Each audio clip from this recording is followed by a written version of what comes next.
সবাইকে আমন্ত্রণ আজকের এন্টারটেইনমেন্ট 24 এর আয়োজনে দেশ বিদেশের বিনোদনের নানান খবর নিয়ে সাথে আছি আমি শারিকা তাবাসসুম। শুরুতেই কান চলচ্চিত্র উৎসবের খবর। ৭৮তম কান চলচ্চিত্র উৎসবে নিজের পরিচালিত ছবি থানভি দ্য গ্রেট নিয়ে হাজির হয়েছেন বলিউড অভিনেতা অনুপম খের। আয়োজনে এসে চ্যানেল 24 এর মুখোমুখি হয়েছেন বোমান ইরানি। ষষ্ঠ দিনের আয়োজনে বিস্তারিত জানব শাহরিন জেবিনের কাছে। এই মুহূর্তে তিনি আছেন কান চলচ্চিত্র উৎসবে।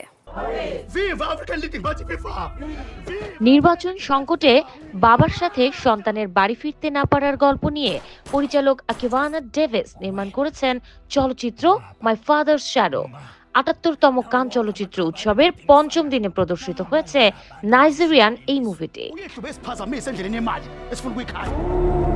প্রথমবারের মতো কান উৎসবে জায়গা পাওয়া নলিউডের এই সিনেমার প্রদর্শনের আগে দেখানো হয় ডাই মাই লাভ। মূল প্রতিযোগিতায় ছবিটি লড়ছে স্বর্ণপামের জন্য। সব মিলিয়ে বিভিন্ন ক্যাটাগরিতে আজ থাকছে ৩৬টির মতো চলচ্চিত্রের প্রদর্শনী। আজ যেসব ছবি আছে প্রদর্শনের তালিকায়, সেসব সিনেমার শিল্পীদের পদচারণায় মুখর থাকবে রেড কার্পেট, যেখানে অন্যতম আকর্ষণ বলিউডের দুই তারকা অনুপম খের ও বোমান ইরানি। থানভি দ্য গ্রেট নিয়ে উৎসবে আসা দুজনেই অভিষেক করেছেন কানের লাল গালিচায়। রেড কার্পেটে হাঁটার আগে চ্যানেল 24 এর মুখোমুখি হয়েছেন বোমান ইরানি। জানিয়েছেন বাংলাদেশের ছবি নিয়ে তার ভাবনার কথা। বললেন বাংলাদেশকে ভালোবাসেন তিনি।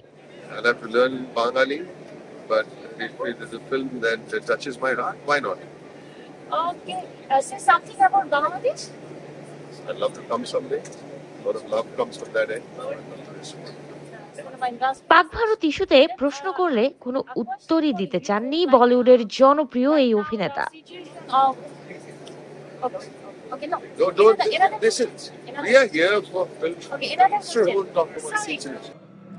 এদিকে পাকিস্তানের সাথে ভারতের সম্পর্কের অবনতির কারণে কানে অনুষ্ঠিত ছিল ঐশ্বরিয়া রায় বচ্চন ও আলিয়া ভাটের উপস্থিতি।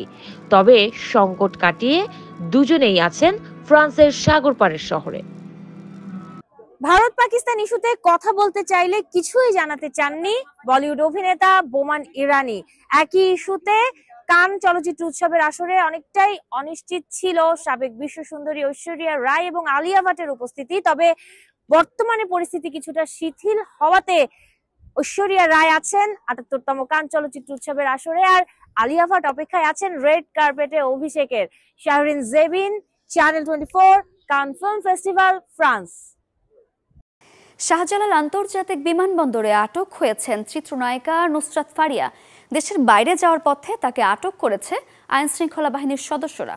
৫ আগস্টের পর নুসরাত ফারিয়ার বিরুদ্ধে হয়েছে হত্যা চেষ্টার মামলা।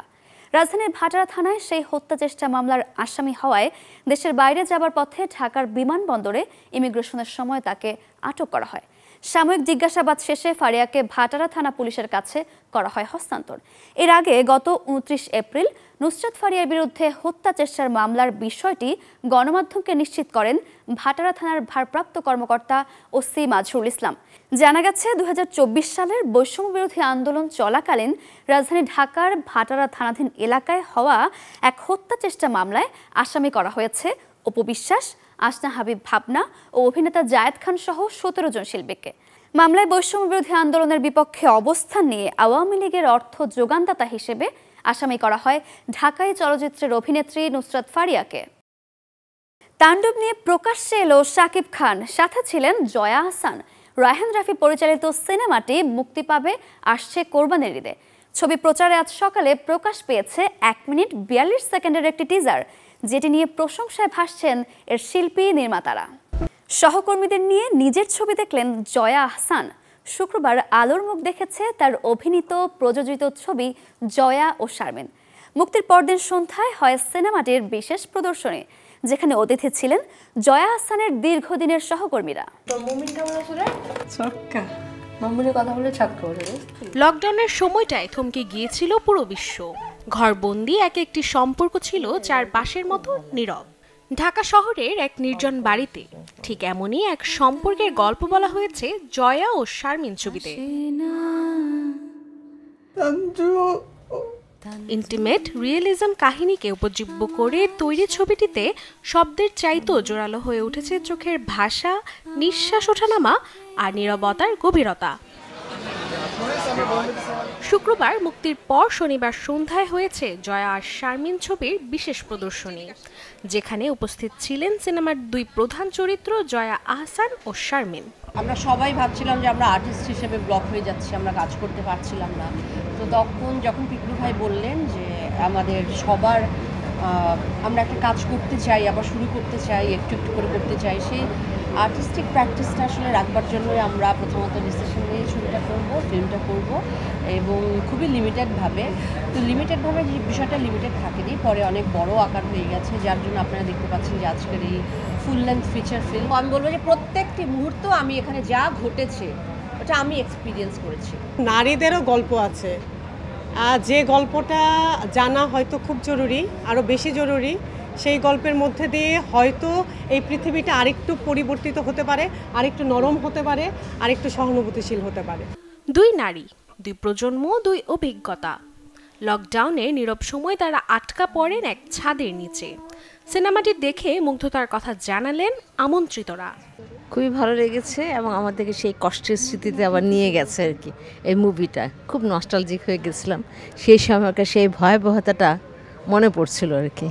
আমার ভালো লেগেছে, ছবি আমার ভালোই লাগে, ভালো লেগেছে। It was brilliant acting and I think খুব ন্যাচারাল ছিল, লাইক কোভিডের টাইমে what we really went through same জিনিসগুলো ফিল করেছি। সারা পৃথিবী যখন মানে সাফার করছে, বাংলাদেশ একটা ছোট্ট একটা ঘরের মধ্যে পুরো ব্যাপারটাকে রিপ্রেজেন্ট করা, যে করোনাকালীন সময়টা, এটা দলিল চিত্র হয়ে থাকতে পারে। জয়াপা এই নারীদেরকে এগিয়ে রাখছে সব সময়, এবং আমি আশা করি যে আমাদের ডিরেক্টররাও চিন্তা করবে নারীদেরকে নিয়ে আরও বিভিন্ন চরিত্রে অভিনয় যাতে করতে পারি আমরা, এবং বিভিন্ন বয়সের।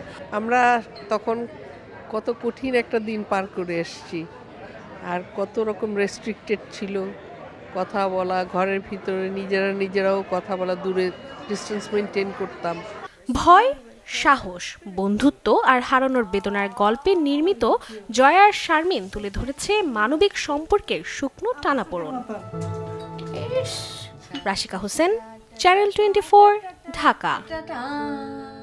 মঞ্চে আর গাইতে দেখা যাবে না ব্যান্ড কাকতালকে।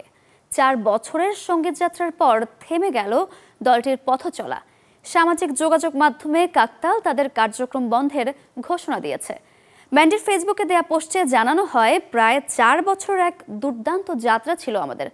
সেটা সম্ভব হয়েছে ভক্তদের ভালোবাসা ও পাশে থাকার জন্য। এই যাত্রায় তারা অনেক ভালোবাসা আর প্রাপ্তির অভিজ্ঞতার মুখোমুখি হয়েছে, যা ছিল তাদের কল্পনার বাইরে।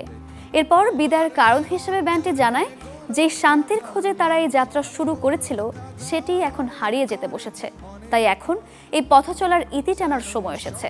পোস্টের সবশেষ লেখা ছিল, আমরা সবাই যেন নিজ নিজ জীবনে সেই শান্তিটুকু খুঁজে পাই। কাকতাল ব্যান্ডের আবার দেখা হবে, গোলক ধাঁধা, সোডিয়ামের মতো গানগুলো ছিল বেশ দর্শকপ্রিয়। এবারে হলিউড মুভি আপডেট। 23 মে মুক্তি পাবে জন ক্রাসেনস্কি ও নাটালি পোর্টম্যান অভিনীত ছবি ফাউন্টেন অফ ইউথ। 2 ভাই বোনের গল্পে সিনেমাটি পরিচালনা করেছেন গাই রিচি। একবার পান করলেই চির যৌবনের প্রতিশ্রুতি। এবার সেই রহস্যের খোঁজে নামছেন জন ক্রাসেনস্কি ও নাটালি পোর্টম্যান। তবে এ শুধু রূপকথা নয়, আসছে এক action adventure heist film fountain of youth. তবে শুধু পরিচালক আর গল্প নয়, কাস্টিং লিস্টই বলছে এই অভিযান ছোটখাটো কিছু নয়। সিনেমার কেন্দ্রবিন্দুতে রয়েছে 2 ভাই বোনের গল্প।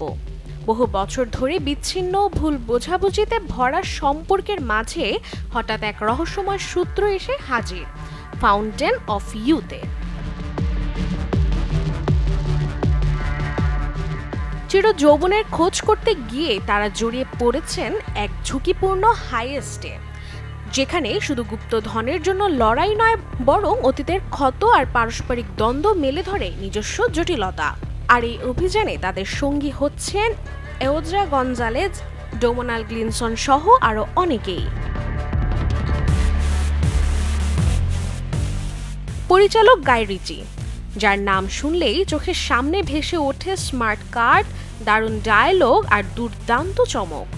এবার এই কল্পনা আর ইতিহাসের মিশেলে তৈরি করছেন এক এক্সোটিক অথচ thrilling visual ride.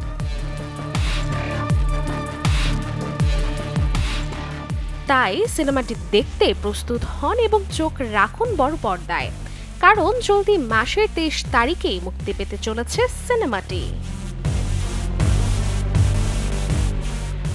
Desk report, channel 24।